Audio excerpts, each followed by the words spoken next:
Imagine a real town with stone houses and a special place to bury family members. This village existed 14,000 years ago. People lived together, worked together, and grew old together in one spot. But they held a huge secret. They had no idea how to farm. These people built permanent homes before they ever planted a single seed. They settled down without ever growing their own food. This goes against everything we thought we knew about early humans.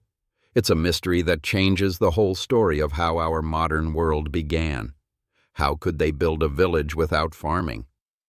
To understand, we have to see their world. It was the end of the last great ice age.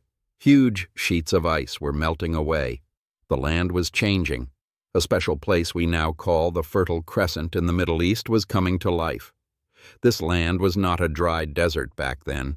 It was a paradise.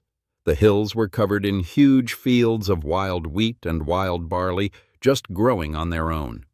Big herds of gazelles roamed everywhere. Food was so easy to find, it was like a giant open-air grocery store. There was so much food that people didn't need to wander around to find it. They could stay in one place and gather more than enough to eat. This amazing richness was the key. It allowed a completely new way of living to start, long before anyone thought of planting a garden. The people who lived this way were called the Natufians. They were hunters and gatherers, but they were different from any who came before. They were so good at finding food in their rich land that they decided to stay put. They became the world's first villagers. Archaeologists have found their homes. They had strong stone foundations and deep pits dug into the ground to store extra food. They even invented special tools like sharp stone sickles to help them cut down the wild grains faster. The Natufians also had a deep culture. They made beautiful art, like tiny animal carvings, and they buried their dead with great care, sometimes with flowers or special shells. They were a successful people with a comfortable life. They had it all figured out. A stable home, more food than they could ever need, and a strong community. But the planet had a sudden, terrible surprise for them. Around 12,900 years ago, the climate snapped. In just a few years, the world got very cold and dry again. This event is called the Younger Dryas. The paradise vanished. The warm, wet weather disappeared, replaced by cold winds. The wild grains died off, and the animal herds moved away, searching for food. The perfect world of the Natufians fell apart. For a hunter-gatherer, the answer to a food shortage was simple. You packed up and moved. But the Natufians had a new and terrible problem. They couldn't leave.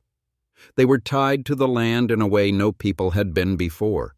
They had built real houses from stone. These were not simple tents. They were permanent homes, clustered together in the world's first villages. Their population had grown too large to just wander off and find food somewhere else. There were too many mouths to feed. And there was something else, something deeper.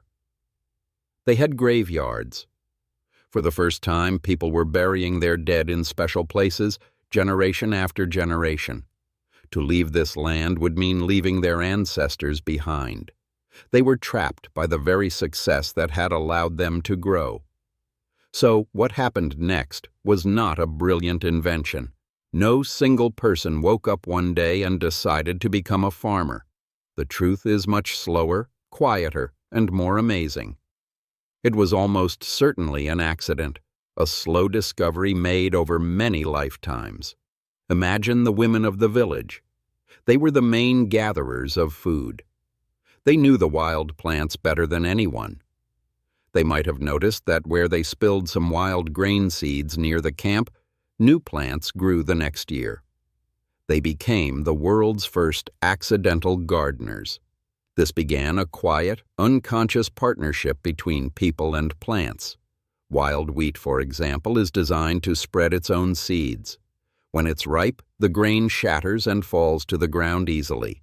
This is great for the wheat, but very bad for a person trying to harvest it. But every so often, a plant is born with a tiny genetic mistake. This mistake makes the seeds cling to the stalk instead of falling off. In the wild, this plant would fail. But for a human, it was a gift. It was the only wheat they could successfully gather and bring home. Without even realizing what they were doing, people were choosing these special plants. They gathered the ones with the clingy seeds, ate them, and replanted the ones that were left. Over hundreds of years, they slowly changed the wheat itself.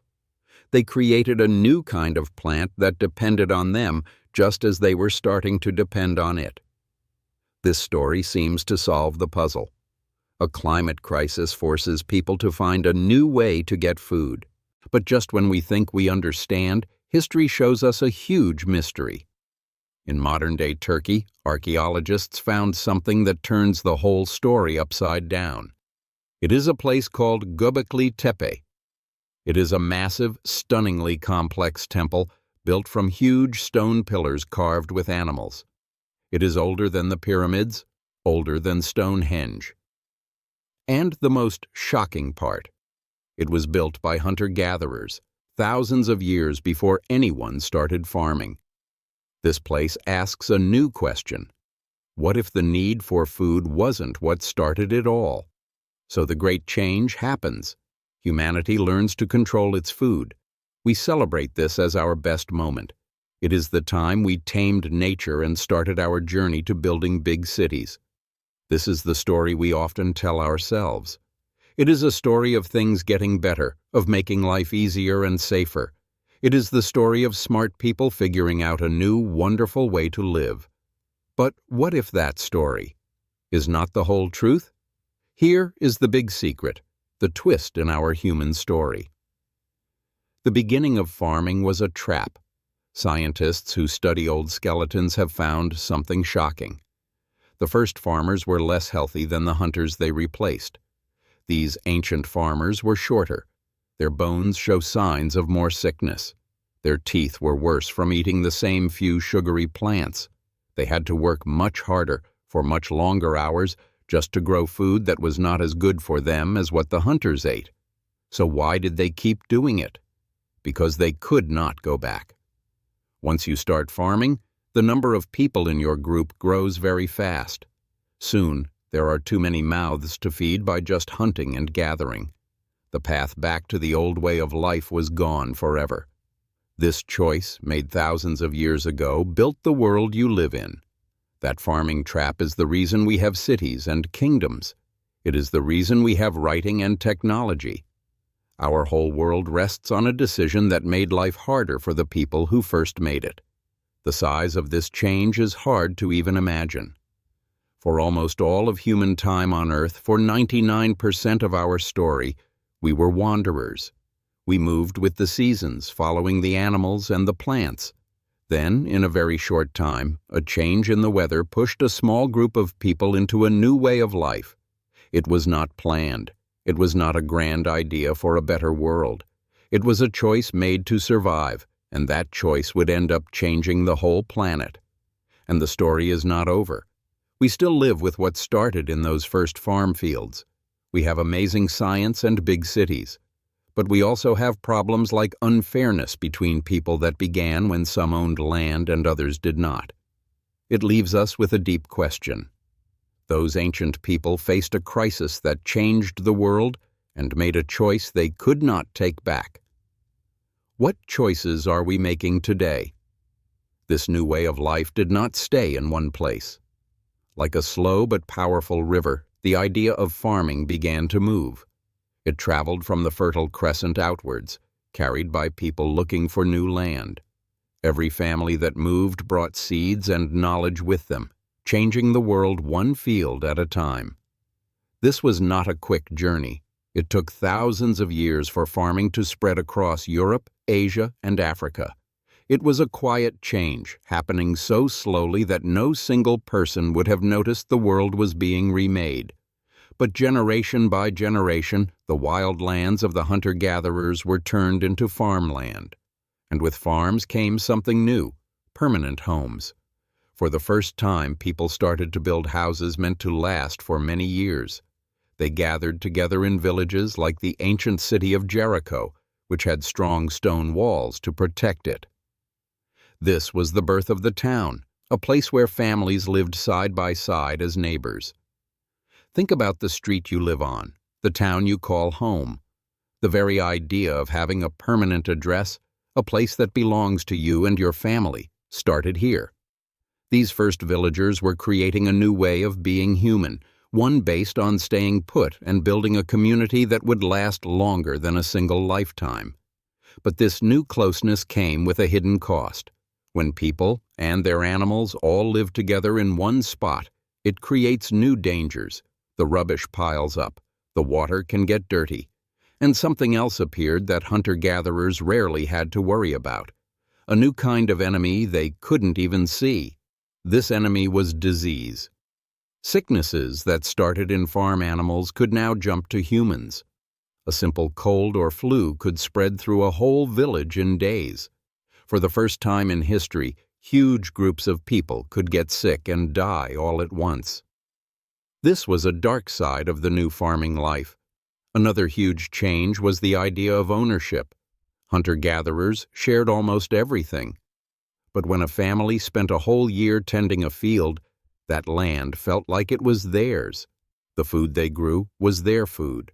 This was the beginning of property, the idea that some things belong to one person and not to everyone.